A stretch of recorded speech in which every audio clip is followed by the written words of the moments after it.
I'm trying to make a humble attempt to analyze a question which you will have to attempt for your upcoming exam, and it carries 20 marks. So considering the importance of each one of you attempting that question, I just thought of coming up with a video so that it would be more easier for you to work out on a question on case study. Okay, so it's a definite question and it carries 20 marks. So let's try it out. And I made it very simple for you to understand step by step. This is not a PPT presentation, mind it. This is an approach or a question on case study. That will be the last question on life skills question paper, and it carries 20 marks, and there will be 4 questions. A case will be given, and you'll have to read it systematically and comprehend as a whole what the whole case is about. So primarily, the case involves all the basic points from your chapter 7 and 8 on engineering ethics. So as an introduction, or rather, what are the main points which you should be considering when you are attempting this question? It's all about ethics in engineering, moral in engineering.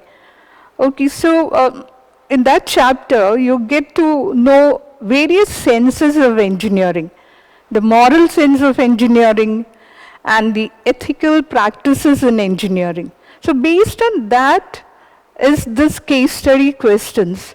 So as and when you go through the chapter, you have to be very clear about the moral aspects and the ethical aspects.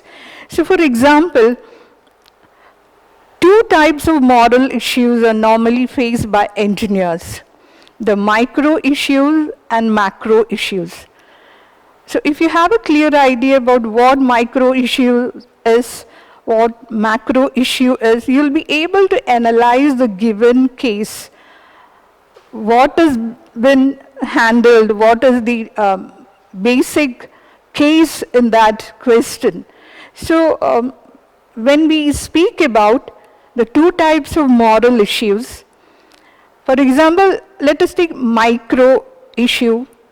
There's also macro issue. So micro issue is, it arises out of a specific cause, and its impact is very limited.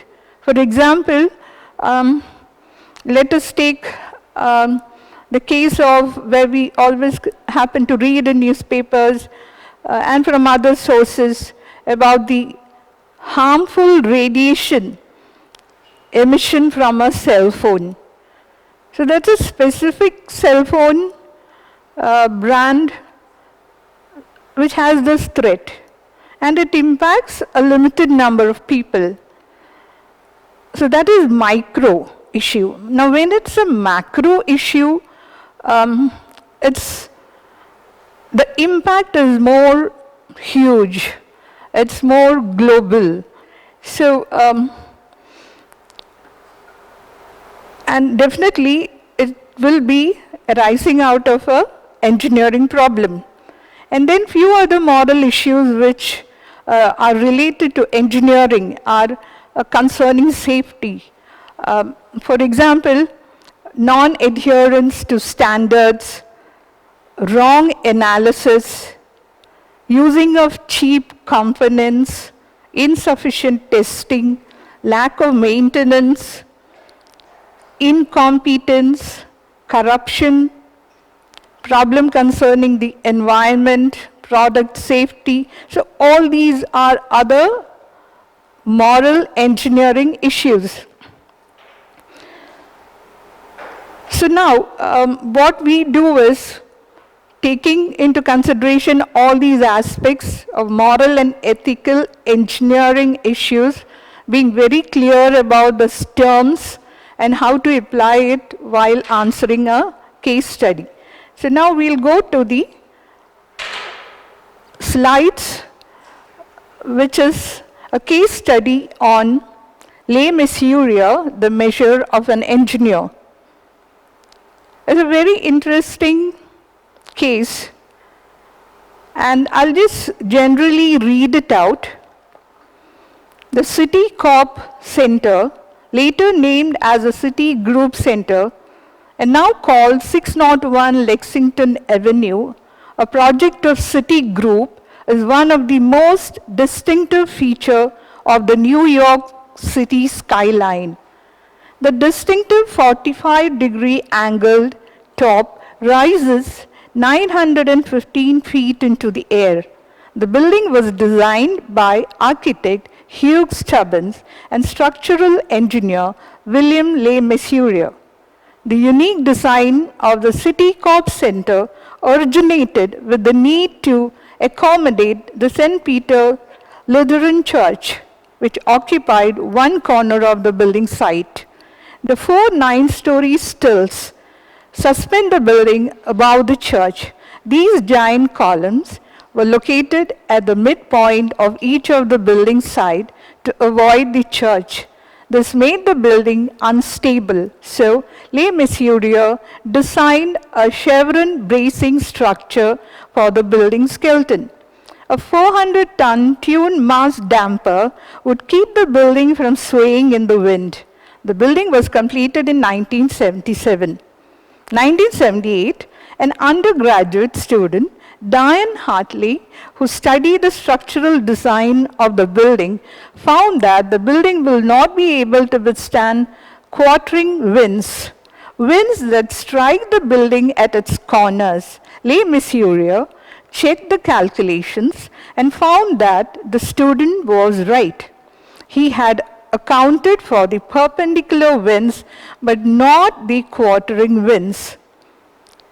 Les Mesurier and his team undertook round-the-clock emergency repairs and rectified the mistake. So that is the gist of the case. So as and when you get this question, when you have to read the case once and twice to get a better grip of it. So this is the photograph of the building, which is built on 4 columns. And now the adjacent picture, there is a diagram next to Les Mesurier. The diagram shows how that building stands on a column which is supposed to be built on the 4 ends of the building, but instead it has been positioned to the middle. Now, why did they do that? They have very clearly said in the case, it was to protect the view of the church. In order to protect the view of the church, they elevated the building by building 4 columns and raised the height of the building. So now here, going back to the case, a lady by name Diane Hartley, who was an engineering graduate, while she was doing a study on the different positions of quartering winds and perpendicular winds, she was making a specific study on this building, and she noticed, with the help, definitely with the help of her advisor, that the quartering winds, the impact of the quartering winds was not taken into consideration while building the 4 columns. Only the perpendicular force of the wind was taken into consideration while building the columns to protect the building from swaying during strong winds. And now, let us see what are the kind of questions that can come out of this case. The first one is identify the major players in the case. So when that is the definite first question, identifying the players. So whoever contributed for the case, whoever has been mentioned, the names mentioned in the case, the major players, you call it the major players. So here the answer, just note the answer. It's Hugh Stubbins, the architect; Les Messurier, the structural engineer; Diane Hartley, and St. Peter's Lutheran Church. So all these people and factors, the church as well as the engineers, the architect, and this lady who pointed out that mistake, all of them are the major players. So this is how you identify whichever names have been mentioned in that case study who play a very important role. Remember, it is not only the name of people, it's also the factors or things that are part of that study. Now the second question is, what are the ethical and moral issues? So this is the part which I introduced before I started moving to the slide. What are the moral issues? What are the ethical issues? So you come across all those points in chapter 7. So as we said, the micro issues, the macro issues, all these are very important which you have to mention when you answer these questions. Now here they have attempted the ethical issues. What is the ethical issue involved in this specific case? Professional integrity, trustworthiness, honesty, abiding by his duties to his client. Now, professional integrity, Les Messurier is a very well-known engineer. This specific thing, when the media gets to know about it, it's going to affect his reputation. He's a very well-known engineer. He normally can be extremely cautious whether his reputation will be at stake. So now, in spite of that, he was more governed by the engineering ethics of integrity. He was not much prioritizing his reputation, rather he put the people's, his integrity, his truthfulness more important, and that is what is professional integrity. It is putting the society's safety more important. Prioritizing the society's importance. Society's safety is more important. Trustworthiness, that you prove that you are a person whom the society can trust throughout. Honesty, he was true to his principles and abiding by his duties to his clients. Now, what are the moral issues? Courage to disclose his mistake, ready to own up. That's a very important thing for a professional. You should be ready to own up, take up the responsibility if you have made a mistake. And not alarming the public. That's also another very careful thing which you should be doing. Why the specific point? Because not alarming the public. When the specific mistake of the structure of the building was brought to his notice, and there was a threat of a hurricane, a strong wind about to blow towards that location. So imagine that situation where it could create a huge alarm in the vicinity of that building. There was God's blessing also. The hurricane, that strong storm changed its direction.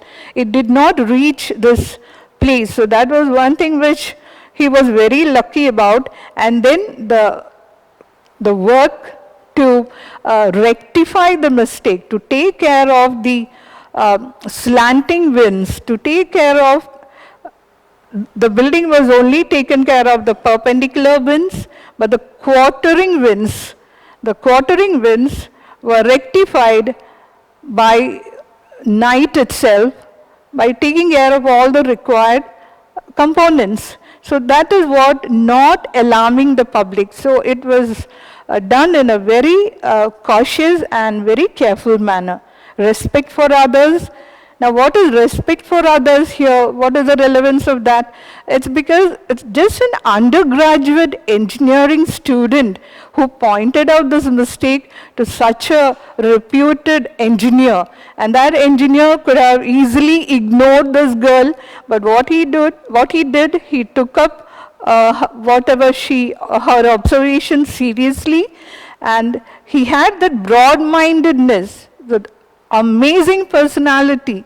He had the broad-mindedness to listen to this young student and note it down and cross-check whether what she said was correct. And he found that that was a big mistake which was overlooked. So that is what here respect for others means. Only a person with real what should I say, a real, genuine personality, only such a person will be able to acknowledge a truth, a fact coming from a person of any level. If there is fact in it, however highly professionally qualified you are, you should be able to respect that and consider it. And the final one is intellectual courage. That definitely Les Messieurs was extremely, which we can say that he was extremely intellectually courageous. Now what are the design and operational issues, which we have already handled it?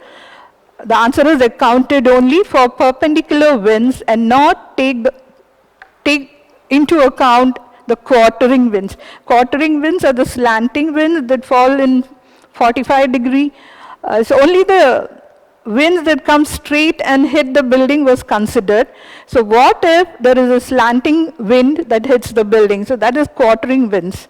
This would have resulted the building to topple over during a strong storm. So that was the mistake or the operational issue.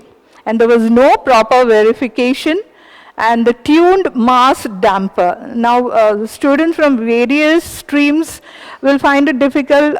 Only the civil engineering student will find this word familiar. A tuned mass damper is again components which helps the building not to sway when there's a strong wind. Now, last question. Do you think what the architect and designer did was right in building such an unstable structure? Was it justified even if it was an unintentional mistake? So see, that's a very tricky question. So what you do is, you're attempting it on two levels. It can be justified for these specific reasons. Engineers are meant to work with constraints. They're meant to work within limitations. That's what it means. Considering the constraint, Les Messieurs' idea was exceptionally brilliant. Engineers are meant to do wonders with the given resources. They had made proper remedies for unstable structure. Now, what are those facts on which it cannot be justified? That also has been analyzed. Engineers are not allowed to make mistakes. A simple mistake of an engineer can be life-threatening. Proper pre-verification, and they are for the public welfare. Fifth question, by rectifying the mistake, what personality trait did Les Messieurs show? Another life skills question, which you have already done in leadership qualities. So that has been applied here. Responsibility, humility in the sense that he was open-minded, quite welcoming the suggestion of the student. He took it in the right sense. Integrity, that is his character, where he took up the responsibility of, he admits the mistake, that is integrity and professionalism. How professionally well he handled the whole thing, including not creating any alarm amidst the people living in the vicinity. So that was pure professionalism taken care by Les Messieurs. Now, what are the lessons learned from this case? Qualities of an engineer, skills of an engineer during a crisis, morals of an engineer, priorities, which all we discussed, responsibilities of an engineer. So these are how you systematically answer this question, and it carries 20 marks. So that's why I thought of coming up with a video, so that it would be more clear with a familiar face standing here and explaining it to you. Hope it will benefit, and you all my students are welcome you can make suggestions, and if you want any further clarification, please feel free to connect, and I'll always be there for further clarifications or any help. So on that note, thank you and take care.